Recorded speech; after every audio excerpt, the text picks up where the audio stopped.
Dua minibus pribadi mengalami kecelakaan dan adu banteng akibat salah satu mobil dari arah Palembang menuju Tanjung Api-Api oleng tak terkendali, menghantam mobil minibus pribadi dari arah berlawanan.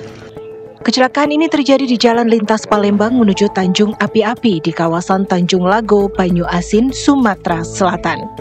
Selain itu, minibus yang mengalami kecelakaan, pengendara sepeda motor yang berada di belakang minibus ini juga menghantam bagian belakang mobil, sehingga sang pengendara sepeda motor serta dua sopir minibus mengalami luka serius dan dilarikan ke rumah sakit di Palembang.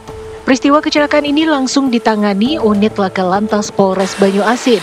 Polisi langsung mendatangi lokasi dan melakukan olah TKP untuk mengetahui pasti penyebab kejadian. Diduga sopir salah satu mobil minibus mengantuk.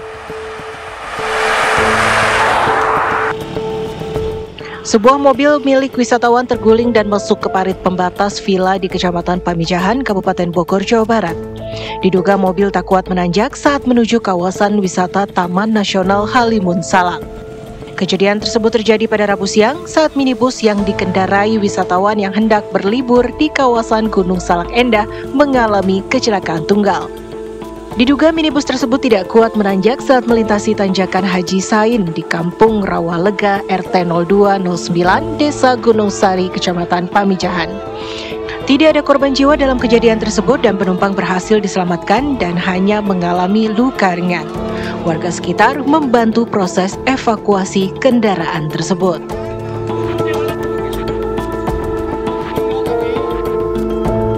Kecelakaan hebat terjadi di jalur Pantura, Hutan Baluran, Situbondo, Jawa Timur. Kali ini melibatkan 3 mobil pemudik. Kuatnya benturan membuat 3 mobil langsung terjun bebas ke jurang dan masuk ke tengah hutan. Selain membuat ketiga mobil ringsek, kecelakaan tersebut membuat puluhan penumpang mengalami luka serius dan dilarikan ke puskesmas terdekat. Kondisi terparah dialami mobil Kijang yang ditumpangi 10 orang yang merupakan satu keluarga asal Wongsi Rejo, Banyuwangi yang ringsek terlempar ke jurang. Hasil olah tempat kejadian perkara yang dilakukan oleh petugas Satuan Lalu Lintas Polres Situbondo, kecelakaan tersebut diduga dipicu akibat mobil dari arah Bali ke Surabaya pecah ban dan oleng menghantam 2 kendaraan di depan yang dari arah berlawanan. Sejumlah kecelakaan yang terjadi pada arus balik ini penyebabnya didominasi oleh pengemudi yang mengantuk, kondisi kendaraan yang tiba-tiba mengalami masalah, serta kondisi jalan yang tidak diantisipasi oleh pengemudi. Lantas, seperti apakah sebaiknya aturan berkendara yang sebaiknya dipatuhi pengemudi? Dan seperti apa kesiapan ketika hendak berkendara di saat arus balik kali ini agar tidak terjadi kecelakaan? Tim TV One mengabarkan.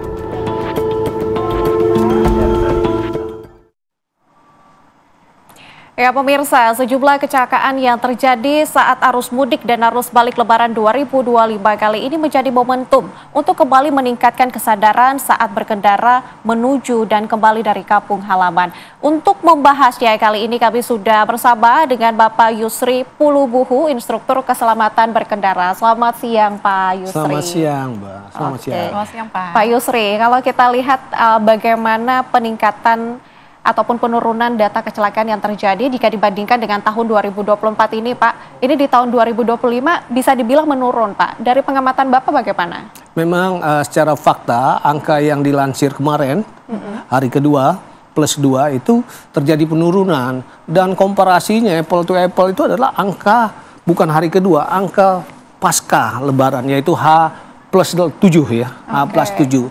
Memang kalau kita lihat ada penurunan tapi kita nggak tahu ini. Karena kita lihat dari jumlah pemudik saja terjadi penurunan. Hampir 24% penurunan dibandingkan tahun 2024 itu karena terjadi 194 juta. Nah sekarang ini 146. Otomatis jumlah keberadaan pemudik yang menggunakan kendaraan bermotor itu di jalan lebih sedikit kan kalau kita lihat kan. Nah kita tidak bisa melihat ini kecuali nanti kita mengevaluasi datanya adalah nanti setelah lebaran ini. Karena kalau saya memprediksi sendiri dengan kejadian-kejadian dari tahun 2022 angka kecelakaan memang terjadi penurunan, tetapi pada saat itu jumlah pemudik lebih banyak. Oke. Dan pada saat itu tahun 2024 dibandingin tahun 2023 itu terjadi penurunan korban kecelakaan itu cukup dahsyat ya. Hampir 55%. 55%. Sedangkan saat sekarang baru 32%. H+2.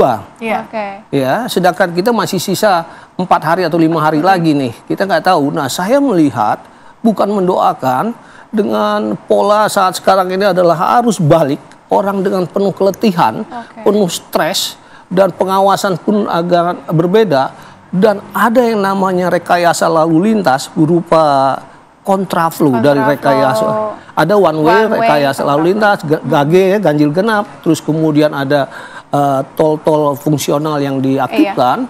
Maka yang saya lihat, saya nggak berharap amit-amit terjadi. Dari data atau statistik yang ada, justru mungkin angkanya akan meningkat begitu. 11-12, padahal jumlahnya yang mudik itu lebih kecil kan. Oke, begitu. Jadi bisa saja ini menjadi antisipasi juga begitu ya, para pemudik. Tapi antisipasi sebelum dilakukannya mudik masih ada balik, maksudnya 4 hari lagi. Kondisi kendaraannya harus seperti apa nih Pak, persiapan? Oke, kalau kita bicara keselamatan, perspektif keamanan dan keselamatan, berarti bukan hanya manusia saja, tapi komponen yang paling penting adalah manusianya yang bawa ini. Kendaraan merupakan hal utama juga, karena dengan kondisi kendaraan yang mengganggu, ini akan mendistraksi mentalnya dia. Ketika mental terganggu, otomatis yang namanya stamina itu akan drop.